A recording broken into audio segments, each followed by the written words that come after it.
If you want to learn how to insert an image in Figma, you're in the right place. In this video, I'll show you 3 simple ways to add an image into your Figma design so you can work faster whether you're creating mockups, UI designs, or presentation layouts. And if this tutorial helps you out, make sure to hit the like button and subscribe for more quick Figma tips and software tutorials.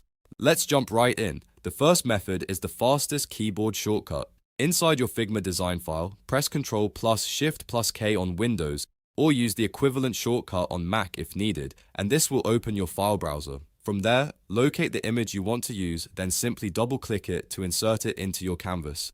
This is a great method when you already know exactly which image you want to place. Next, let's look at the easiest drag and drop method.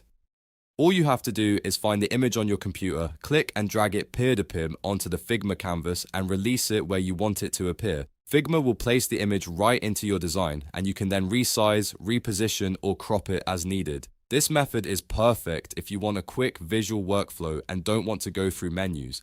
Now for the third method, which is useful if you prefer using the Figma menu. Go to the top left corner and click the Figma logo, then hover over File and click Place Image. This will open the file browser again. Find the image you want, double-click it, and it will be inserted into your design. This option is especially helpful if you like accessing tools from the menu instead of using shortcuts. Once your image is placed, you can click and drag the corners to resize it, move it into position, and adjust it to fit your layout. You can also use it inside frames, mockups, or any other design element you're building.